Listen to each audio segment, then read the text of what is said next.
Gracias por estar en sintonía de su programa Diálogos entre Libros. Hoy está con nosotros un invitado de lujo, viene desde España. Antonio Barnés, gracias por estar con nosotros en Diálogos entre Libros. Muchísimas gracias por darme esta oportunidad, esta entrevista. Antonio, queremos conocer un poco esas raíces. ¿De dónde viene usted? Bueno, yo soy nacido en Sevilla, en Andalucía, y he vivido allí en Andalucía bastante tiempo, pero en los últimos años me desplacé a Madrid y ahora trabajo allí en la Universidad Complutense. Soy profesor de literatura española. ¿Qué le deja Sevilla en esos primeros años?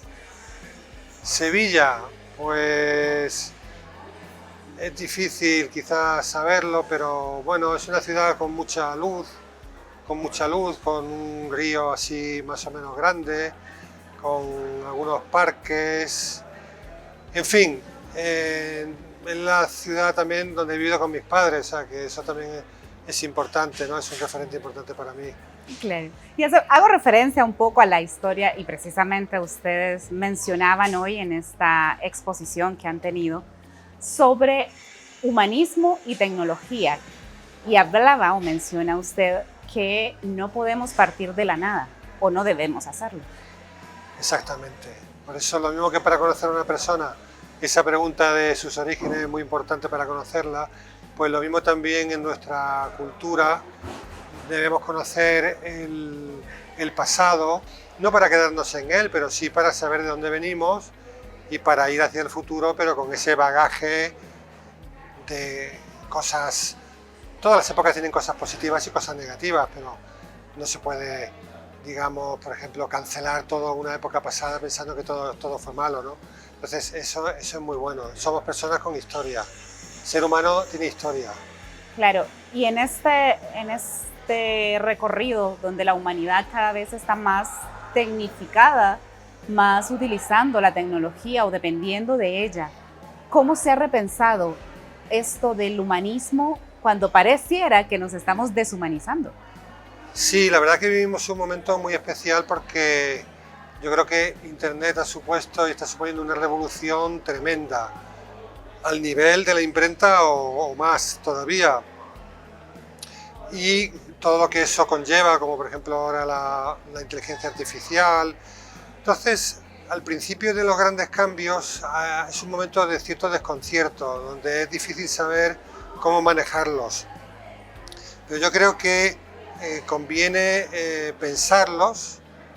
Yo he procurado hacerlo desde los valores, por así decir, del humanismo del Renacimiento, pero conviene pensarlos para que estos cambios sean en nuestro beneficio y no en nuestro perjuicio.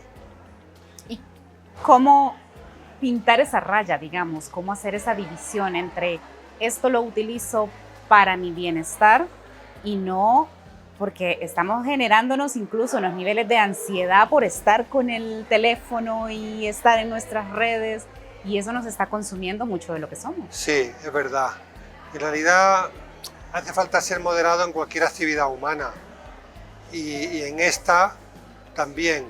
Lo que ocurre es que efectivamente ejerce una fascinación porque en un solo aparatito tenemos acceso a millones de cosas.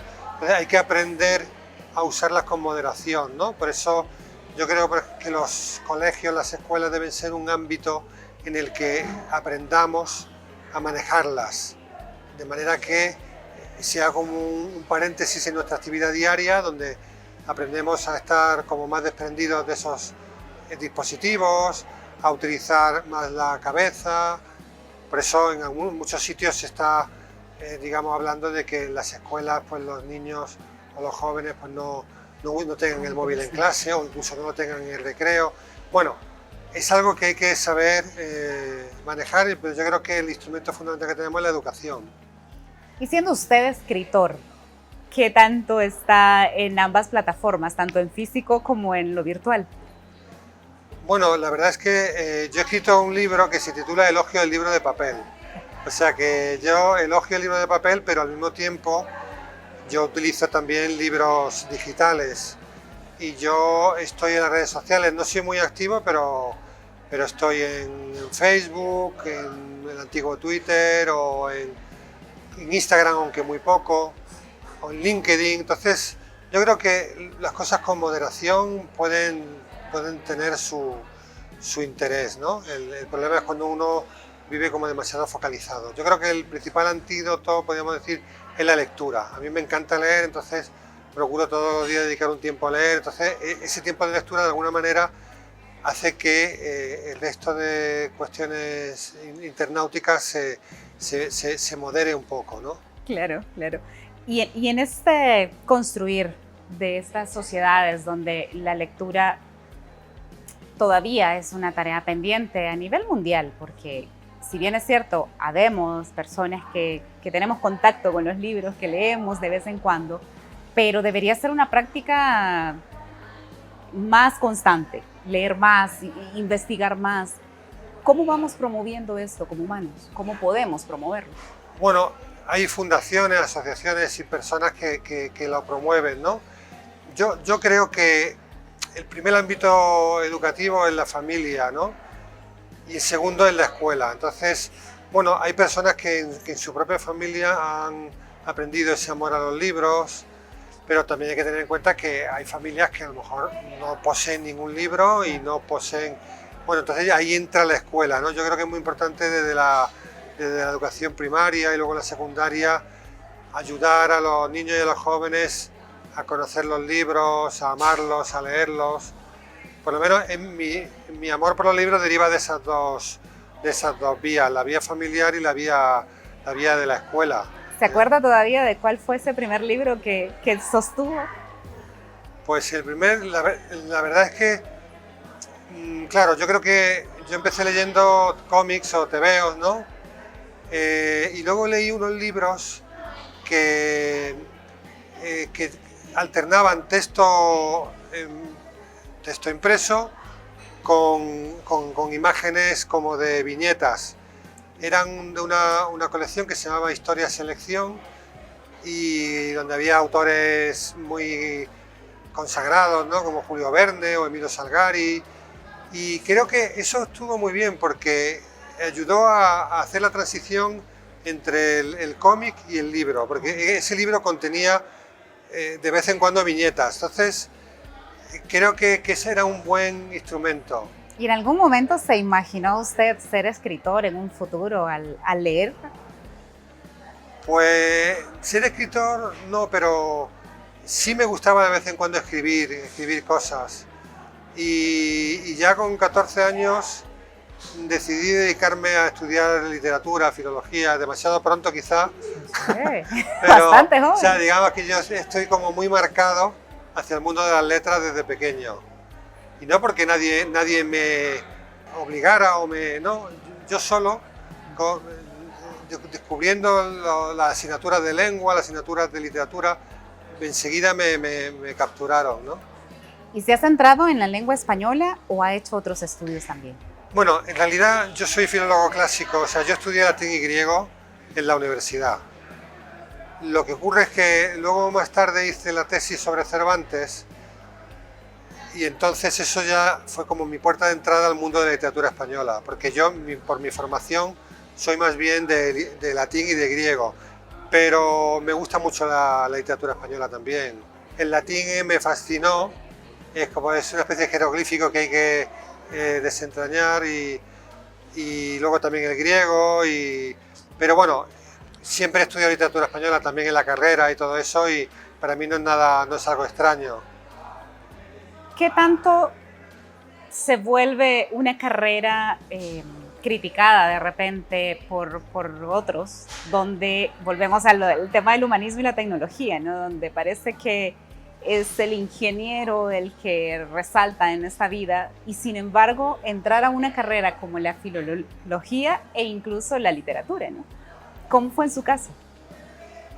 Pues la verdad es que, o sea, ya digo, yo con 14 años dije yo quiero estudiar y ahí aprendí que existía la palabra filología, que no era menos conocida que filosofía o que derecho. Entonces yo ya con 14 años hice esa opción. La verdad es que en ese sentido fui demasiado quizá precoz, ¿no? Porque mucha gente hasta más tarde no decide lo que va a hacer. Y realmente me dijeron algunas personas, ten cuidado que eso tiene pocas salidas, mejoras derecho, que es una carrera más... Pero yo estaba como muy focalizado hacia eso. En ese sentido soy poco pragmático y más bien idealista, ¿no? Porque claro, una persona que se dedica a estudiar literatura no está pensando en hacer grandes fortunas, ni en... se está metiendo en algo que le gusta, pero bueno, y incluso hacer la tesis sobre el Quijote, pues es ser también un poco Quijote, ¿no? Porque, bueno, Claro, claro. entonces yo en ese sentido soy muy idealista, sí. Y a veces diría yo que nos hace falta un poco más de eso en la sociedad en general, ¿no? Aprender a disfrutar de esas cosas sencillas. Yo creo que sí. Pero caras. En el siglo XIX se formó ese divorcio entre ciencias y letras, que ha permanecido hasta ahora, pero que yo creo que es negativo, porque yo creo que cualquier persona que estudie lo que estudie puede y debe disfrutar con el arte, con la música, con la pintura, con la literatura, y yo creo que eso es muy enriquecedor, porque las humanidades nos ayudan más un poco a encontrar el sentido, de quién soy, de dónde vengo, a dónde voy, el sentido del dolor, en fin. Entonces, yo creo que ese divorcio de ciencias y letras habría que destruirlo para que haya una relación amistosa entre las ciencias y las letras. Bueno, y de hecho está comprobado, ¿no? Que quienes estudian matemáticas y están interesados en los números a través de la música pueden ir desarrollando también esa... Claro. Si en realidad todas las ciencias, lo malo es como focalizarse solamente en algo y despreciar lo otro, ¿no? Yo creo que, hombre, uno tiene que dedicarse a algo, pero tener una mente abierta. De hecho, universidad viene de universal, de tener intereses generales, ¿no? Claro. ¿Y este es su más reciente escrito o tiene otro? Pues yo creo que este es mi último libro, sí. Luego tengo uno sobre el amor en el Quijote, otro sobre el elogio del libro de papel, y luego tengo la propia tesis doctoral que fue sobre el Quijote. Tengo otro donde yo soy el editor de un libro sobre Dios en la poesía contemporánea que se titula ¿Dónde está Dios? 40 poetas responden. O sea, hay un poco una variedad de libros, sí. Claro, no se enfoque en un solo tema. No, al final me interesa el mundo clásico, pero me interesa el siglo de oro, pero también me interesa la literatura contemporánea. Realmente la literatura me gusta toda, sí. ¿Qué podría decirle a esos jóvenes o personas que están interesadas en dedicarse a la escritura, pero que todavía hay ahí algo de miedo a enfrentarse a la escritura? Bueno, si les gusta escribir, que escriban, porque aprender a escribir se aprende escribiendo. Entonces, todo lo que sea escribir, un diario o un poema o un relato, eso es bueno, porque aunque le parezca que lo que he escrito es malo, e incluso aunque de verdad sea malo, hay que aprender escribiendo. Ahora, para ser un buen escritor hace falta ser un buen lector. Todos los grandes escritores han sido grandes lectores, porque la literatura es la que nos da historias, argumentos, palabras. Entonces, la lectura y la escritura van muy unidas. Excelente. Y bueno, qué mejor sitio, ¿no?, que venir a la librería. Claro. De hecho, a mí la librería, vamos, me encantan, claro, la librería y las bibliotecas me encantan. Ese olor a papel es delicioso. Sí. Y ese compartir también. ¿Va a estar acá en Honduras una temporada más? Sí, voy a estar hasta el día 24. El día 24 vuelvo a Madrid. Y hasta el día 24 voy a estar dando distintas charlas sobre estos temas. El amor en el Quijote, o otra con un título así un poco provocador, que es Una palabra vale más que 1000 imágenes, y algunas así en torno también al humanismo. Y eso precisamente usted comentaba, ¿no?, el tema de los medios de comunicación en relación a esto del humanismo y la tecnología, y cómo muchas veces nos lleva a desinformarnos porque no tenemos el tiempo en los noticieros para contar o platicar de la forma en la que lo estamos haciendo en este momento, sino que todo es muy rápido, todo es para allá. Claro, aunque este programa mismo muestra hasta qué punto un medio de comunicación puede trabajar por el humanismo y por... Es decir, que efectivamente, quizá las redes sociales han acentuado mucho esa inmediatez, ¿no? Que se va buscando la foto, la frase, Los medios de comunicación tradicionales, como podría ser la prensa, la radio o la televisión, tenían un tiempo, podríamos decir, más humano, ¿no? Han sido las redes sociales las que... Entonces, bueno, lo que hay que intentar es que las redes sociales no nos coman, las usemos para lo que tengamos que usarlas, pero que no centremos ahí nuestra actividad intelectual y nuestra actividad mental. Que nuestra actividad mental esté en los libros o en medios de comunicación como este programa donde hay un tiempo de diálogo, ¿no? Entonces las redes sociales quedan en un sitio secundario que creo que ellos no deben estar. Claro, y ahí promovemos, ¿no? Este martes, véanos en Diálogos entre Libros, pero no desarrollamos el tema porque se vuelve imposible realmente desarrollar todo lo que hemos conversado en este tiempo en 2, 3 palabras o en una imagen nada más. Claro, pero esta conversación en 20 minutos, en cambio, sí permite un mayor desarrollo y una mayor explicación de las cosas, ¿no? O sea, que es muy positiva. Al final, entonces, no es estar en contra del desarrollo, sino saber manejarlo. Por supuesto. Claro. Hombre, hay que estar en contra de lo que sea esencialmente malo, pero de lo que dependa del uso que se haga de él, no hay que estar en contra, sino tratar de reubicarlo, tratar de, por ejemplo, educar a los niños y a los jóvenes en el manejo de estos dispositivos. Ya digo, estamos en un momento inicial y las cosas a veces luego se van poniendo en su sitio. Cuando nació la radio se pensaba que a lo mejor la prensa iba a desaparecer, o cuando nació la televisión se pensaba que la radio iba a desaparecer, y sin embargo la historia ha ido demostrando cómo se ha ido haciendo una especie de mapa donde cada cosa ocupa su sitio. Ahora estamos en un momento donde todavía esto es pronto para saber, pero tenemos que actuar inteligentemente en este tiempo en el que estamos, ¿no? Excelente. Agradecemos muchísimo que haya tomado este tiempo para conversar con nosotros. Bienvenido a Honduras en otra ocasión también que quiera regresar, y pues a seguir promoviendo este humanismo que tanta falta nos está haciendo. Muchísimas gracias a ustedes por darme esta oportunidad. Gracias a usted.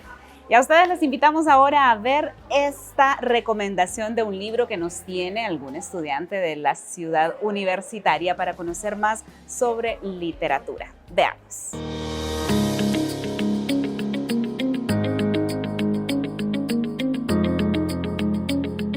Buenos días, yo soy Sharon Flores, estudiante de la carrera de Derecho. El libro que les voy a recomendar es Paula, de Isabel Allende. En él nos narra cómo Paula, la hija de Isabel Allende, queda en coma luego de una enfermedad, y cómo Isabel Allende le va contando poco a poco las historias de su vida para que el día que Paula se despierte sepa de dónde vino y sepa su historia.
Y ahora les invito también a disfrutar de esta nota que nos habla sobre las investigaciones que se están desarrollando en la máxima casa de estudios de Honduras.